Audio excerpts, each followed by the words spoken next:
Welcome back to my channel. Today we are going to talk about कि हमारा visa कैसे reject होता है, how your visa is got rejected after the interview. Interview होने की देर है और उसके कुछ दिन के बाद आपका वीज़ा रिजेक्ट हो जाता है। ऐसे कौन से पॉइंट्स, ऐसी कौन सी चीज़ें हैं जिनकी वजह से आपका वीज़ा रिजेक्ट होता है, आज हम उस पर बात करेंगे। तो लेट्स गेट स्टार्टेड। तो हम बात करेंगे स्टार्टिंग पे कि इंटरव्यू आपका क्यों होता है, आप लोगों को इंटरव्यू क्यों किया जाता है, एम्बेसी आपका इंटरव्यू क्यों लेती है, एम्बेसी क्यों आपको कॉल करती है। आज हम उस पर बात करेंगे। तो बेसिकली जब हम लोग अपना वीज़ा अप्लाई करते हैं तो एजेंट हजरात जो होते हैं वो आपकी एक SOP लिखते हैं जिसको बोलते हैं स्टेटमेंट ऑफ पर्पस। वो जो एक आपकी SOP है उसी की बेस के ऊपर आपको वीज़ा मिलना है और उसी की बेस के ऊपर आपका वीज़ा रिजेक्ट होना है। कीप इन माइंड, SOP का आपके वीज़े के अंदर 50 से 70% तक का रोल होता है कि आपकी SOP कितनी स्ट्रॉन्ग है। तो जब आप वीज़ा अप्लाई करते हैं तो एजेंट हजरात आपकी SOP जो है वो राइट करते हैं और उसके अंदर वो हर एक चीज़ पॉइंट को मेंशन करते हैं कि आपने स्टार्टिंग पे क्या किया है और आपने आगे आके आपकी फ्यूचर प्लानिंग्स क्या है, आपने आगे आके क्या करना है, आपके सोर्स ऑफ इनकम पाकिस्तान में, इंडिया में क्या रह चुके हैं, आपने आगे जाके क्या स्टडी करना है, आपने कितने दिन रहना है, आप कौन सी यूनिवर्सिटी में पढ़ेंगे। बेसिकली स्टेटमेंट ऑफ पर्पस का ये मकसद है।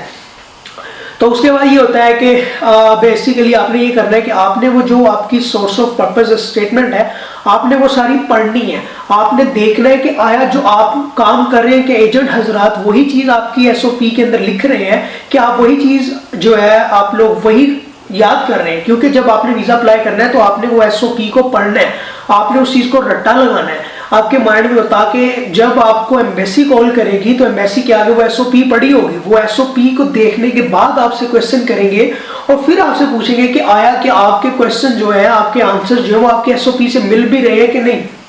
ये बहुत इंपॉर्टेंट क्वेश्चन है। तो इसमें वीज़ा कैसे रिजेक्ट होता है? वीज़ा ऐसे रिजेक्ट होता है कि जो आपकी SOP है, जो आपकी SOP के ऊपर लिखा हुआ है वो आप लोगों को पता नहीं है, क्योंकि एजेंट हजरात ने तो खुद से टाइप किया है, अपनी मर्जी से टाइप किया, आपसे पूछ के टाइप किया है। दो डिफरेंट सिनेरियो, लेकिन आपको नहीं पता कि उसके ऊपर क्या मेन चीजें लिखी गई हैं। लेकिन जब आप लोग उस SOP से हटकर जवाब देते हैं तो एम्बेसी के सामने वो SOP जो है वो खुली होती है। जब आपको एम्बेसी कॉल करती है, कीप इन माइंड जो एम्बेसी है उसके सामने आपका सारा डाटा मौजूद होता है। उसको देखने के बाद वो आपसे क्वेश्चन करते हैं। अब मैं आपको एग्जाम्पल देता हूँ। मेरा एक अच्छा दोस्त, जब हम लोग ऑस्ट्रेलिया, उसका वीज़ा रिजेक्ट हो गया। वो कैसे रिजेक्ट हुआ? वीज़ा ऐसे रिजेक्ट हुआ कि जो उसकी SOP के ऊपर मेंशन था वो उसके बरअक्स जवाब दे रहा था। हुआ ये कि जो इसने अपने एजेंट को बताया, एजेंट ने उसमें थोड़ी रद्दोबदल कर दी, लेकिन जब इसको कॉल आई एम्बेसी की तरफ से ये जवाब कुछ और दे रहा था।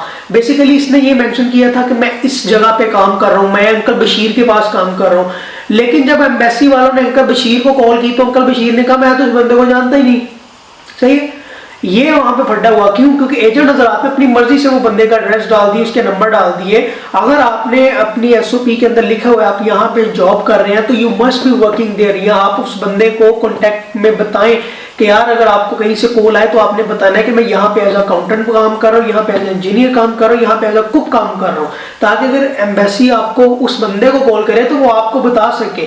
अब होता ये है कि जब एम्बेसी आपको कॉल करती है, आप से क्वेश्चंस करती है, आपकी SOP के ऊपर जो जवाब है और जो आपके मुंह से निकल रहे हैं वो टोटली डिफरेंट है।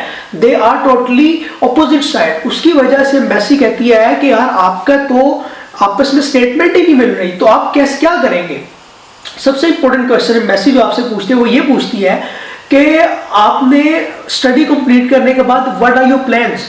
डोंट से दैट कि I am going to settle in Australia. कभी ये बात नहीं कहना, क्योंकि आप स्टूडेंट जा रहे हैं और आपके वीजा कंडीशन के ऊपर मेंशन है कि आपने स्टडी कंप्लीट करने के बाद कंट्री लीव करना है। There is nothing like that कि आपने जाके वहां पे सेटल होना है। Don't say that.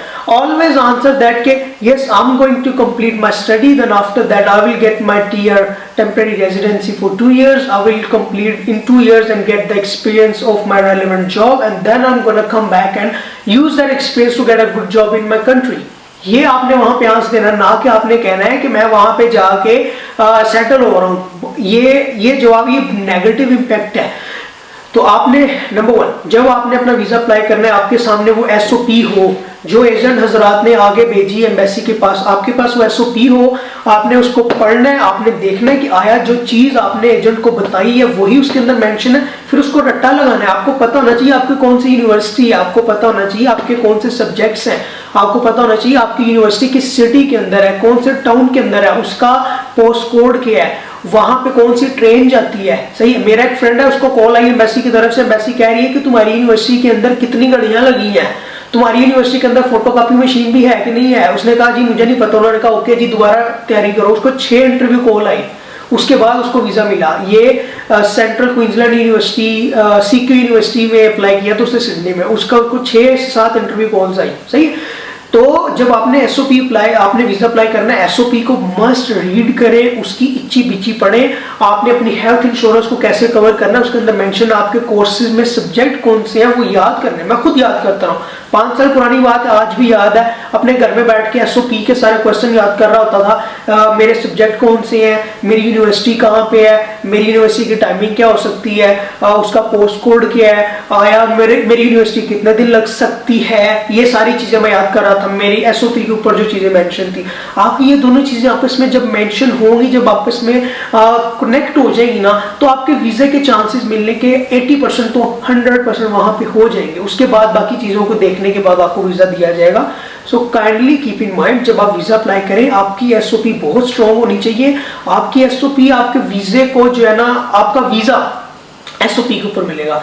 सो वो हजरात जो कह रहे हैं कि हमारा वीजा दूसरी बार भी रिजेक्ट हो गया, काइंडली इस चीजों को कवर करें। और जब आपका वीजा रिजेक्ट होता है ना, तो आपको एम्बेसी की तरफ से एक ईमेल आती है, वहां पे क्वेश्चंस होते हैं। उन क्वेश्चंस को आपने दोबारा से अगर रीअप्लाई करें, उन क्वेश्चंस के अच्छे तरीके से आंसर करें। वो आंसर कौन करेगा? कंसल्टेंट, और कंसल्टेंट आपके बिहाफ के ऊपर करेगा। पास बैठ के काम करवाएं। ये ऐसे ऑस्ट्रेलिया वाले या कई और कंट्री वाले नहीं है, आपको इनके पास बैठ के इच्ची बिच्ची समझा के करवाना पड़ता है, पीछे चढ़ना पड़ता है। So kindly keep in mind, अगर आप इन चीजों पे फोकस करेंगे, hopefully you will get your visa.